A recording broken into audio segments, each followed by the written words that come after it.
t'inquiète de rien et n'aie aucune crainte.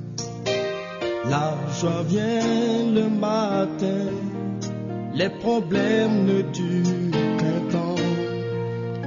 Car il y a un ami nommé Jésus qui essuiera toutes tes larmes.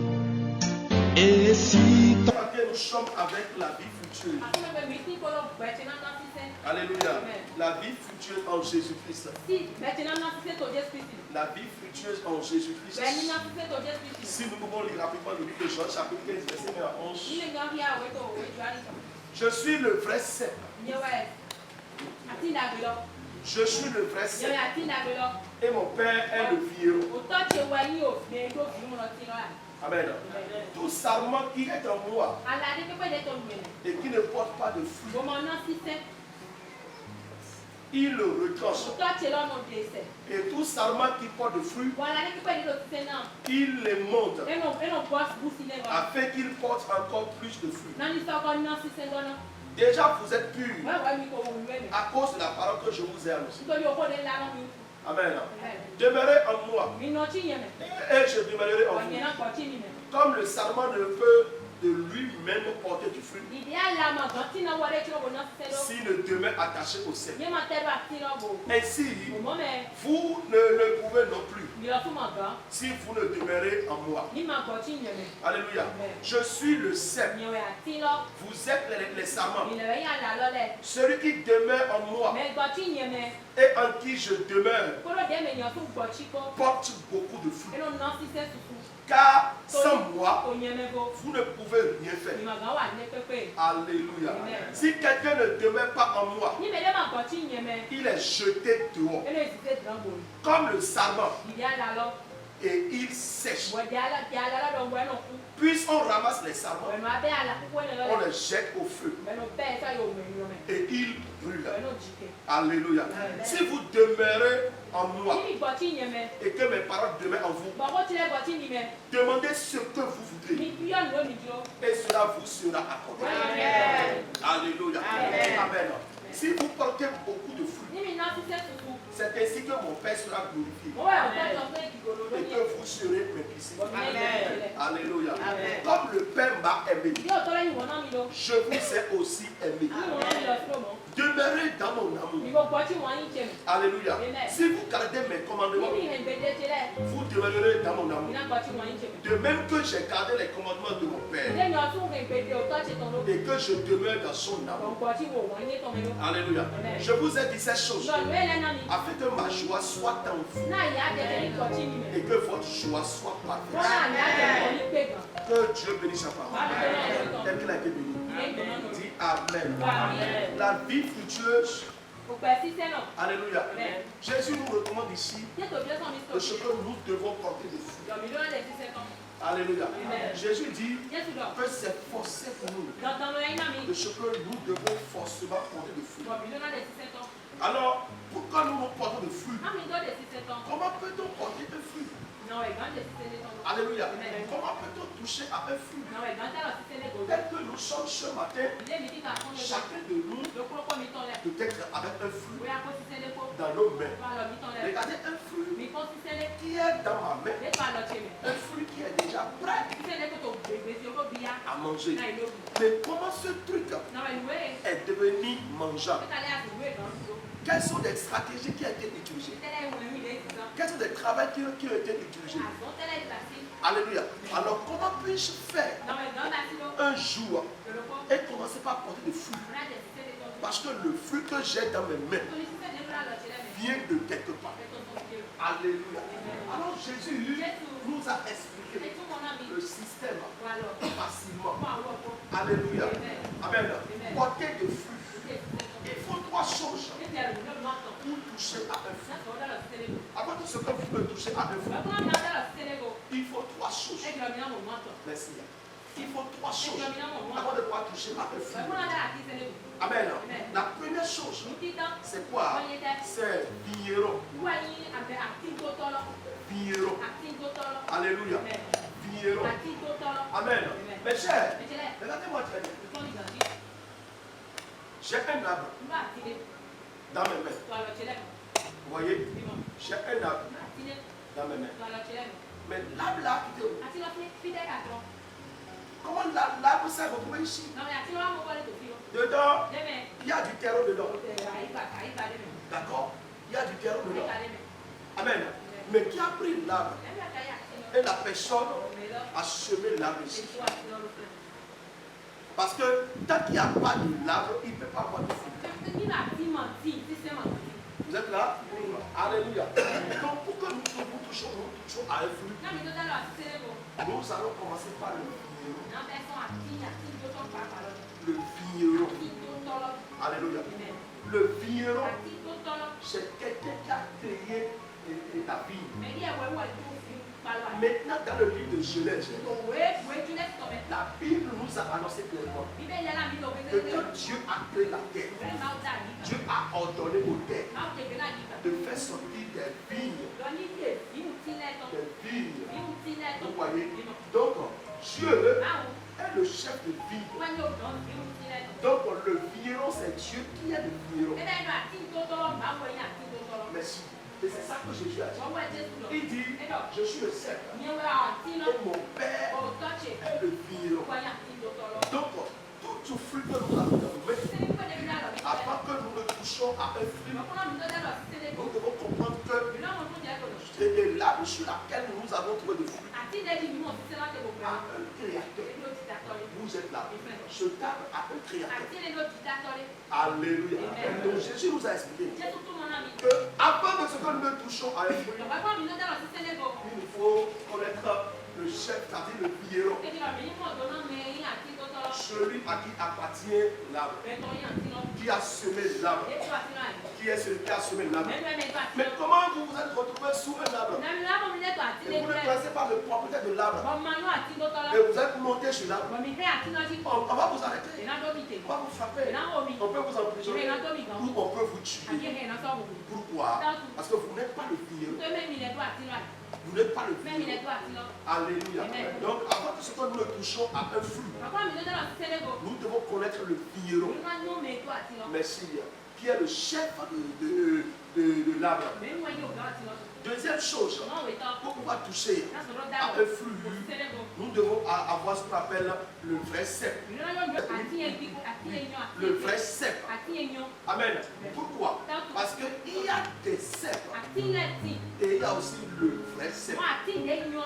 C'est pas Jésus a précisé. Il a dit, je suis, non le cep, mais le vrai cep. Il dit, je suis le vrai cep. Et mon Père est le vigneron. Vous êtes là. Donc c'est Dieu qui a planté l'arbre. Maintenant Jésus est ce arbre que Dieu a planté. C'est pourquoi la Bible dit dans Jean 3,16, car Dieu a tant aimé le monde, il a pris son fils Jésus et il a semé comme un arbre. Il a semé comme un vrai cep. Tu l'as attrapé? Alléluia. Donc pour toucher à un fruit, il nous faut un. Celui qui a semé l'arbre. Et deux, la qualité de l'arbre dont nous voulons manger le fruit là-dessus. Vous êtes là? Ok, d'accord. Maintenant, troisième chose, c'est quoi? C'est le sarment. Merci. Le sarment. Le sarment, c'est qui? Qu'est-ce que cela signifie? Il dit, tout sarment qui est en moi et qui ne porte pas de fruit, il le retranche. Et tout sarment qui porte du fruit, il le monte afin qu'il porte encore plus de fruits. Alléluia. Dis Amen. Regardez ce qu'on appelle sarment. Vous voyez là, cet arbre a des branches. Et les feuillages sont sur les branches. Si ce arbre n'a pas de branches, alors ce arbre ne peut pas donner de fruits. Est-ce que vous avez compris? Alléluia. Donc Jésus dit que c'est moi et toi, nous sommes le sarment. Comment? C'est moi et toi, nous sommes les branches qui sont sortis de Jésus. Vous avez attrapé? Maintenant, quand on sert un arbre et qu'on veut toucher au fruit de l'arbre, le fruit de l'arbre ne sort pas sur le tige. Jamais. Il ne sort pas sur les branches. Mais il sort sur les feuillages que les branches ont donné.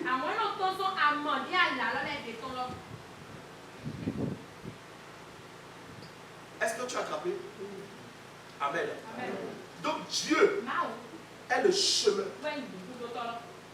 Dieu est celui qui a semé l'arbre. Qu'on appelle Jésus. Et Jésus est ce arbre. Et les branches qui sont sorties de lui, Jésus, ces branches sont noires.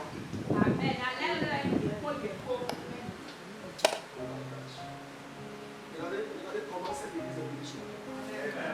Parce que mes yeux ont été bons. Et je vois la lumière. J'ai les têtes sur moi. Dis Amen. Dis encore Amen. Alléluia. Donc quand on parle de sarment, Jésus dit, il dit tout sarment qui est en moi et qui ne porte pas de fruit, il le retranche. Et tout sarment qui porte du fruit, il le monte afin qu'il porte encore plus de fruits. Tout à l'heure, j'avais parlé de quoi? De cèpe. Et j'ai dit que Jésus a prêché, je suis le vrai cèpe. Nous allons faire une expérience. Regardez ce cèpe. Oh my God. Voyez? Le pasteur a reçu.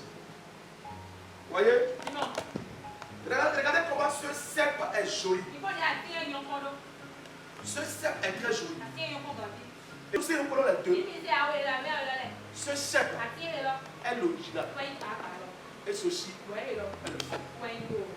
Malgré que ceci est plus géant que ceci, malgré que ceci est plus joli et ça brille plus que celui-ci, c'est le meilleur cèpe.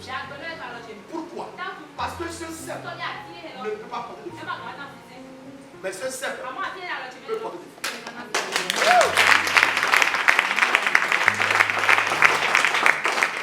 Alléluia. Amen. C'est pourquoi Jésus a de raison à pouvoir ajouter je suis le vrai. Quand on parle de vrai, le vrai ne vient pas de la beauté. Non, parce que nous voyons ce cèpe est très joli. Ce cèpe a de beauté. Mais il ne peut pas porter de fruits. Ce cèpe ne peut pas porter de fruits. Malgré qu'il est joli. Maintenant, si nous prenons ce cèpe est petit. Mais tôt ou tard, ce cèpe va pousser et va donner des fruits. Et on peut prendre des fruits dans la nature et manger. Mais celui-ci, malgré qu'il est joli, il ne peut pas porter de fruits. C'est pour te dire que dans le monde, tout ce qui brille n'est pas de l'or.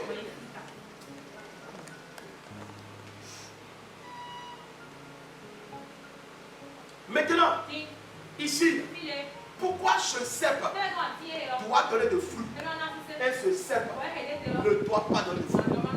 Vous savez pourquoi? Parce que ce cèpe a de racines, mais ce cèpe n'a pas de racines. Toute cèpe qui n'a pas de racines ne peut pas porter de fruits. Vous êtes là. Maintenant, la racine, regardez ce cèpe qui est prêt pour grandir, pour nous donner des fruits. Et puis on va cueillir le fruit un jour. On va manger. Vous voyez ce cèpe? Ce cèpe a de racines. Ce cèpe a de racines. Mais nous ne voyons pas sa racine. C'est sa racine qui l'a maintenu. C'est grâce à sa racine qu'il va porter des fruits. Mais nous ne voyons pas la racine. Ce qui veut dire que la racine est spirituelle. Ce que l'un ne voit pas est la chose pour lui de vue. Oui, on l'appelle le spirituel. Alléluia.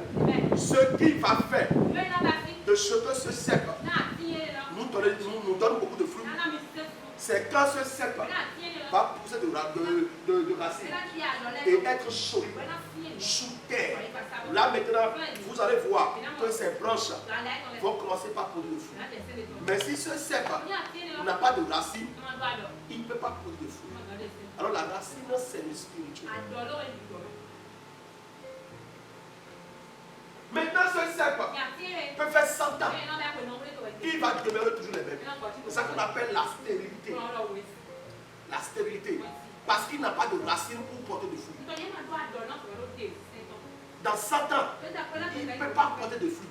Dans 150 ans, jamais. Et maintenant, ce cep qui semble être un cep sale, ce cep va commencer par accoucher. Fruit sur fruit. Fruit sur fruit. Fruit sur fruit. Maintenant, ce cep dit, c'est moi, je suis joli. Maintenant, moi, je ne porte pas de fruits. Et celui qui est sale, qui n'est même pas beau, c'est lui qui produit des fruits. Ce n'est pas la beauté qui compte, mais c'est la racine.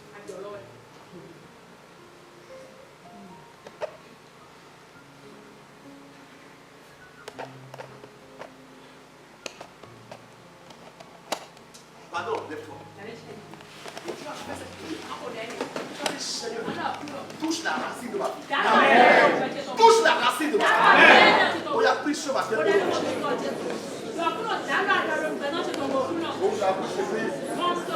Seigneur, ce matin, touche la racine de ma vie.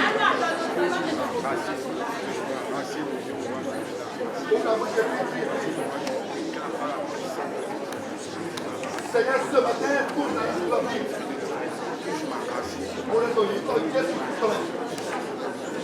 Donc, vous la prenez de vous.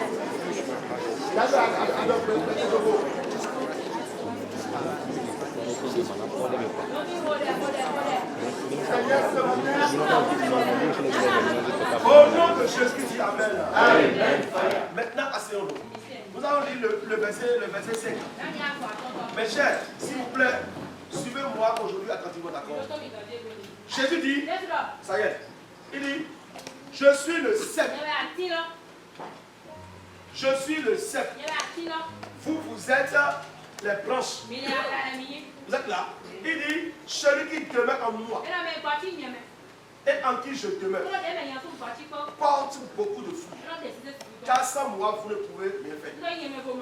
J'ai déjà menti. Hein? Il a menti?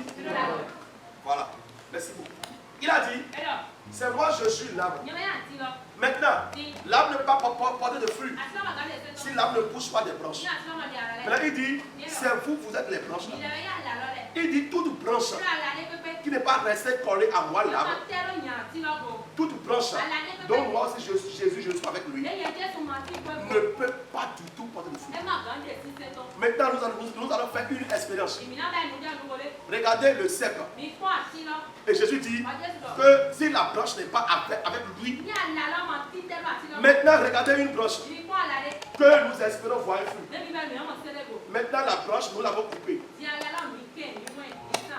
Et nous avons enlevé la branche sur l'arbre. Est-ce qu'il peut porter de fruits? Hein?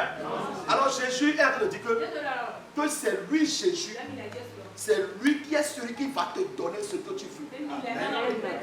C'est en lui qui est la vie. Il dit que c'est lui, Jésus, que Dieu a envoyé pour qu'il donne la vie à ceux qui en cherchent. Il dit à tout moment où toi qui es branche, qui devait prendre des fruits. Au moment où tu t'es débranché de l'arbre. Et maintenant l'arbre est ici. Et toi branche, tu es ici. Quand est-ce que tu vas tomber enceinte? Quand est-ce que tu vas voyager? Tu n'as pas de racines. Maintenant, nous avons vu un arbre ici qui est joli ici, mais qui ne peut pas porter de fruits parce qu'il n'a pas de racines. Maintenant, toi, branche qui devait rester collée à l'arbre, Et maintenant, l'eau qui circule dans l'âme est la vie de l'âme. Cette eau va te passer une partie. Et maintenant, cette partie fera que toi, branche, tu vas respirer. Et maintenant, produit fruit un jour. Bizarrement, tu t'es débranché de l'âme.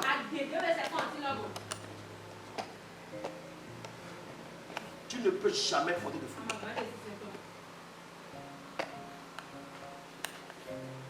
C'est pourquoi le problème tard. Nous sommes débranchés de Jésus en pensant que notre vie peut changer. Notre vie ne peut jamais changer. Permettez-moi de vous donner autre exemple. Tous les mamans qui aiment prendre de l'argent à la banque.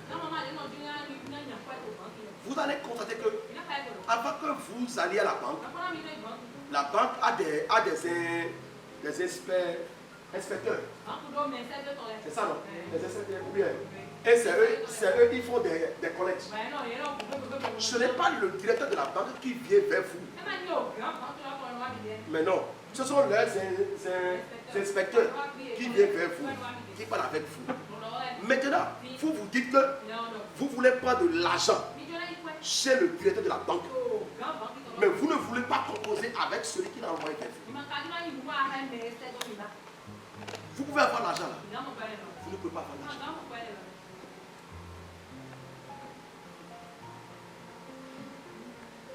Donc Jésus est l'arbre de Dieu. Et moi et toi, nous sommes des branches. Et maintenant, nous sommes restés collés à la vie. Maintenant, la vie de Dieu qui est en lui, il passe ça. Et quand il passe, nous maintenant, nous poussons des fruits. Et les gens voient des fruits en nous. Donc à tout moment où tu as dit que église là, pasteur là, vous là, tous les jours, c'est église. Et tu t'es débranché de Jésus. Mais comment tu peux porter le fruit? La branche a été débranchée.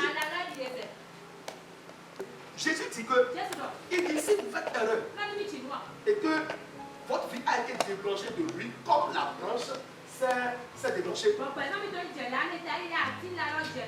Il dit ce qui reste pour la branche là et que cela ne va plus servir à rien. On va le jeter dans le feu. Donc ce qui veut dire que si moi et toi nous sommes restés, si nous sommes débranchés à Jésus, notre vie est terminée. Alors Jésus dit, il dit demeurez en moi. Que signifie demeurer en Jésus? Il dit demeurez en moi. Donc Jésus ne veut pas que la branche que nous sommes soit coupée de lui. Alléluia. Dis amen. Maintenant Jésus dit, il dit demeurez en moi. Celui qui demeure en moi, en qui je demeure, porte beaucoup de fruits. Car sans moi, vous ne pouvez rien faire. Vous voyez? Donc Jésus dit, et tant que branche que tu es, que si tu es resté collé à lui, lui qui est l'arbre fructueux, il dit tôt ou tard, tu auras des fruits.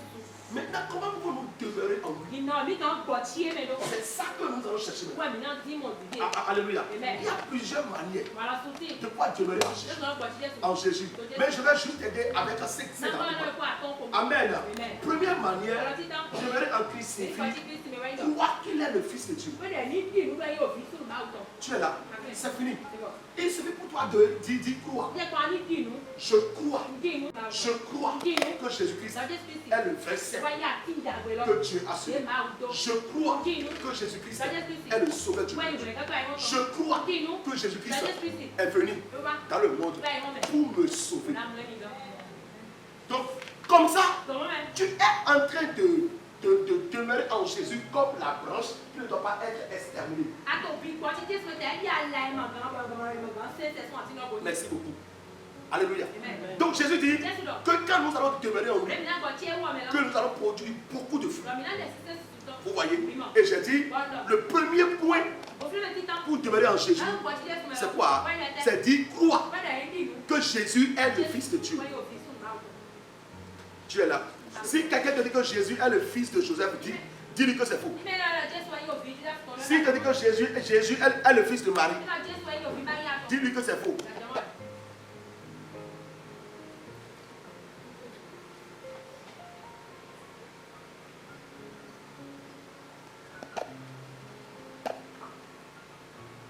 Alléluia. Amen. Donc si tu crois que Jésus-Christ est le Fils de Dieu, alors tu demeures en Jésus. Deuxième chose qui va t'amener à pouvoir rester demeuré en Jésus comme une branche pour pouvoir avoir des fruits, c'est quoi? C'est l'accepter comme sauveur et Seigneur. Merci. Tu dois accepter Jésus comme ton sauveur et Seigneur. Quand on dit sauveur, ce qui veut dire que tout ce que j'ai besoin, je vais appeler mon sauveur. Tout ce dont j'ai besoin, je vais appeler mon Seigneur. Et comment pouvons-nous appeler Jésus? C'est sur nos deux genoux. Alléluia. Donc si tu crois que Jésus-Christ est ton sauveur et Seigneur, alors tu dois avoir la vie de prière. Tu es là. Tu dois avoir la vie de prière. La vie de prière va te rester accroché à Jésus, qui est le vrai Seigneur Dieu. Alléluia. Dis Amen. Si vous croyez au nom de quelqu'un qu'il est votre sauveur, qu'il est votre Seigneur, alors tout ce que vous aurez comme problème, vous allez le voir. C'est comme ça. Si tu crois que Jésus-Christ est le Fils de Dieu, si tu crois que Jésus est ton sauveur, il est ton Seigneur, pourquoi tu l'adores avec deux cœurs?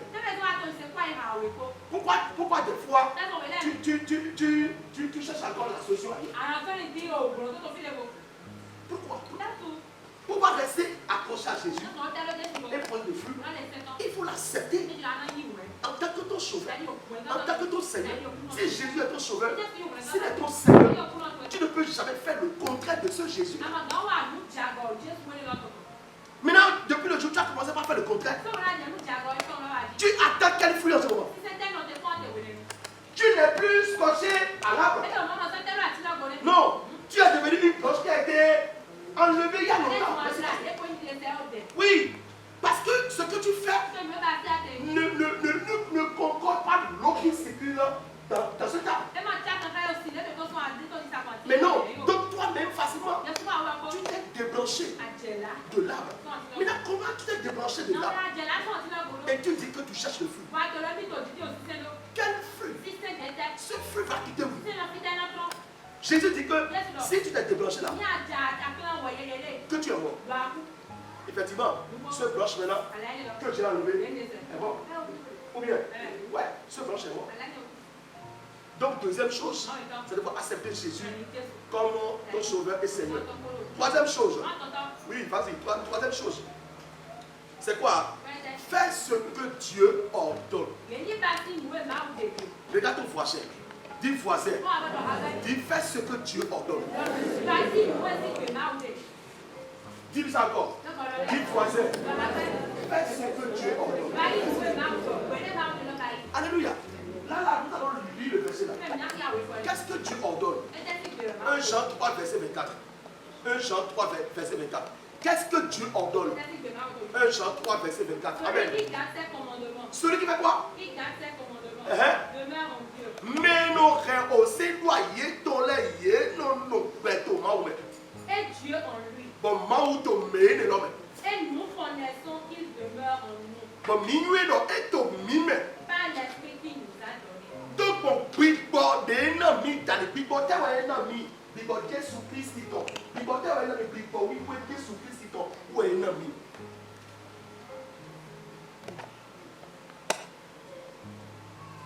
alléluia. Donc il dit celui qui garde ses commandements demeure en Dieu. Alors que c'est Dieu qui a semé l'homme. Et c'est Jésus qui est là. Donc pour que je puisse jouir les fruits de Dieu, les bénédictions de Dieu, si je laisse Jésus, si je suis devenu ennemi avec Jésus, je ne peux jamais avoir les bénédictions de Dieu avec moi. Jamais. La raison pour laquelle nous courons chaque fois que nous allons à l'église, c'est pour écouter l'évangile de Jésus qui va nous garder et toujours en Jésus-Christ. Alléluia. Dis Amen. Amen.